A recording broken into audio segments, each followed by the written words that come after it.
Magandang oras mga kababayan, mga ka-Golden Boy. Bakit nga ba tumatapang na ngayon ang ating Philippine Navy at Philippine Coast Guard? Well, ito'y sinabi ko na isang domino effect dahil sa tapang ng Japan, tapang ng Taiwan ay nahawaan tayo. At hindi lang yan, tumapang tayo dahil meron na tayong mga bagong kagamitan. Meron tayong mga bagong barko. Meron tayong nadagdag na dalawang bagong warship na made in South Korea. Brand new yan, kompleto yan, loaded yan ng mga armas. At meron yang lulan na missile na pwedeng magpasabog ng isang barko ng Inchik. Kaya takot na takot ang Inchik dyan, mga kababayan. Meron tayong 4 na warship lahat, brand new galing ng South Korea. Kaya ito, video courtesy sa atin ng Good News Philippines. Ito yung gusto ko kay Good News dahil magkapareho kami ng frequency ng ng gustong sasabihin. Kaya binigyan ko ng reaksyon ang kanyang video. Hindi ito yung basta lang i-play natin and then walang reaksyon. Yun ay bawal na yan. Yan ay copyright na yan. Kaya sa nagsabi na, copyright yung ginawa mo, hindi ito copyright dahil ito'y allowed by YouTube na magbigay tayo ng komentaryo galing sa mga news items.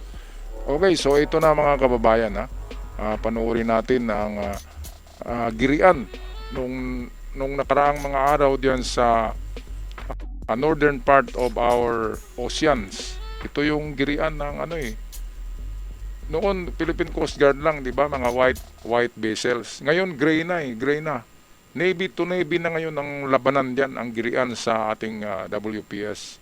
So delikado na 'yan, warship na 'yan Kapag gray ships, kulay gray, Navy na 'yan, mga kababayan. Kapag white, Coast Guard lang 'yan, civilian lang 'yan.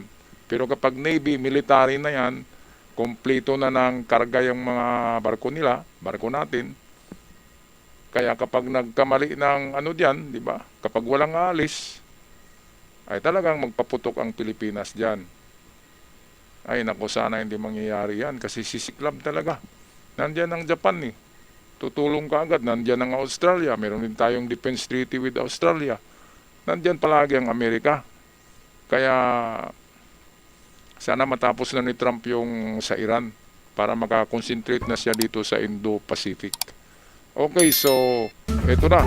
Panoorin na natin ang balita. Eksperto sa China nagulat at biglang nasurpresa sa bagong estratehiya ng Pilipinas sa Baho de Masinloc dahil dati mga barko lang ng Philippine Coast Guard ang ipinapadala ng gobyerno upang magpatrol. Pero ngayon, maging ang mga barkong pandigma ng Philippine Navy ang nakakasalubong na ng mga barko ng People's Liberation Army Navy sa area. Isang simbolo na hindi isusuko ng mga soldadong Pilipino ang ating mga teritoryo. Philippine Marines at South Korea Marines tulong-tulong upang muling maibalik ang islang inago ng kalabang bansa. Ito yung ating content ngayon, ang pagsama na ng South Korea Marines. South Korean Marines ito. Ito yung matitindi nila na unit ng armed forces katulad ng Pilipinas. Kapag sinabi mo na Marines, nako, magtago ka na sa sayal ng lilang mo. Mga kababayan, balikan natin yung sinabi na nagkagirian at nagtaka ang China at sumasalubong na yung Philippine Navy natin magipagkumpronta na, harap-harapan na, radio challenge. Susunod niyan ay canyon challenge na baka missile challenge pa, mga kababayan, kasi matapang na nga tayo ngayon dahil sa 152 billion parating na 152 billion pesos bigay ng Amerika at merong pang susunod na 61 billion pesos by the next year. At ang mangyari niyan, tatapang tayo dahil marami tayong pera. Kaya nga, ang sukli dyan ang sinsilyo dyan Kaya ang barya-barya dyan di ba? Barya-barya lang sa bulsa, di ba? Sa 152 billion, siguradong merong mga barya na mapunta sa bulsa talaga niyan. Mga kababayan, Maraming yayaman dyan Hindi ko na sasabihin kung anong department. Alam nyo na yan. So ito na yung sinabi ko na grabe to na training. Karagatan aagawin nila ang isla na na-occupy ng China. Ito yata yung Baho de Masinloc. Kapag mag-occupy na dyan ng China, ito na yung unit na atake South Koreans Marines plus the Philippine Marines. Iwan ko lang kung sasali ang Australian. Pero sa tingin ko, nakatingin lang ang Australia, nakatingin din ang Amerika. Unang makipagdigma talaga itong South Koreans, Japan at Pilipinas. Diyan sa Bao de Masinloc kapag aagawin ng China. So ito na, panoorin natin ang video. Courtesy ni Good News Philippines. Ngayong Kamandag 2026, ipinakita ng mga sundalo ng South Korea na sa oras na kailangan ng Pilipinas ng kanilang tulong upang mabawi ang teritoryong inago ng Kalaba, handa silang sumuporta. Patunay lamang na ang Amerika, Japan, South Korea at Australia ay ang mga bansang handang tumindig at makipaglaban alang-alang sa seguridad at interes ng mga Pilipino. Galing nga.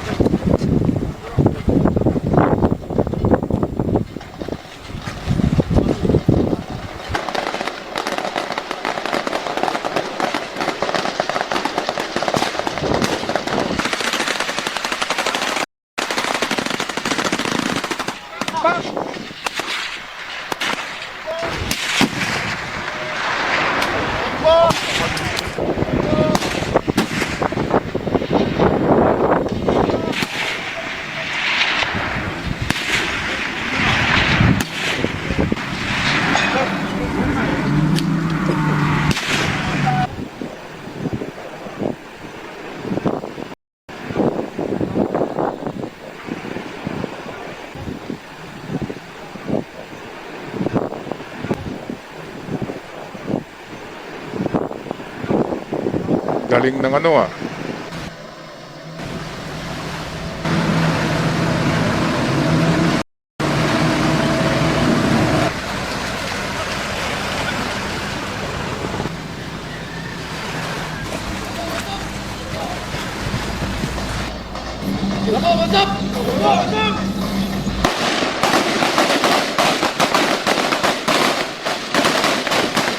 Okay, so dito maano ang China, mga kababayan, parang naiinggit sila dito eh.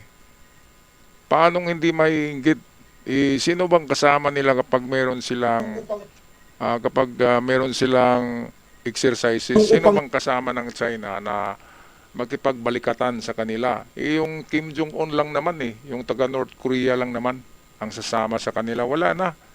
Kaya kawawa sila. Isa atin, sasama ang Japan, sasama ang South Korea, sasama ang Australia, even the Canada. Ang Canada sumasama rin sa balikatan. US. Ano pa ba? Merong isang nasyon sa Europe na sumasama din eh. Kaya naiinggit ang China. Ito ang pag-isipan nila kung meron silang utak. Hindi ba nila nakikita ito? Kung ako ang presidente ng China, nakikita ko na united na yung itong mga kalaban niya na nag-unite na, ay wag na akong magplano na umatake pa. Kasi united na eh. Putiktain, baka parang maputakti kanyan eh. Puputaktiin kanyan, ang dami-dami. At yung China ay walang karanasan ng China sa gera eh. Hindi tulad sa Pilipinas na palagi tayong may gera. At ito ang maganda sa balikatan exercises, live ammunitions, live shooting, at talagang simulation ito, training, paghahanda kung sakaling maagaw ng China ang isang isla natin dyan sa WPS, lalo na yung Bao de Masinloc na gagawing nature reserve nitong China. Kapag ginawa nila yun, atakihin talaga sila ng mga Marines ng South Korea, Pilipinas at Japan. At magiging practice shooting sila. Ito ang lalaki ng sniper rifle. Mga Barrett yata yan, 50 caliber yan eh. Ang haba ng magasin, lalapad. 50 caliber yan. Kapag tatama yan sa mga inchik, yan ay US made. At ang accuracy niyan ay napaka-accurate na mga rifles niyan.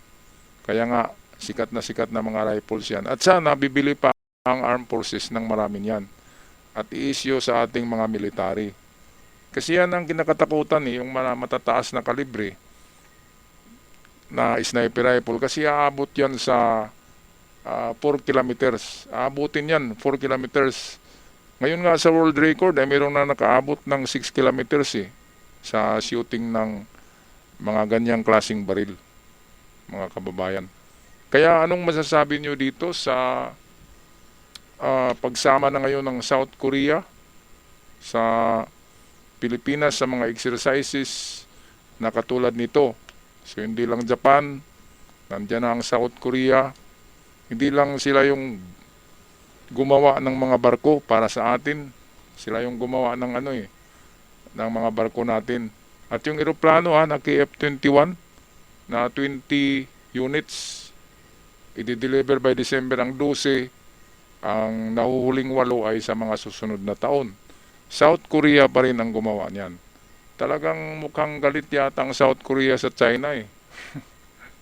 Kung gano'n na marami na talagang galit sa China, sana ang China ay mag-isip na at baguhin na ang kanilang plano na aatake sa Amerika ngayong 2030. Dapat baguhin nila yan kasi hindi yan mangyayari. Napaka ng Amerika. Ang China ay ginawa nila sa kanilang mga inbensyon ngayon ay tinitesting sa Iran eh. Halimbawa, yung drones na mayroong mothership na drone na nagdala ng napakaraming maliliit na drones na parang jellyfish kung tingnan, di ba? Yung vlog ko noong kahapon. Yun yung swarm of drones. Parang pugita siya eh, marami siyang galamay na mga drones.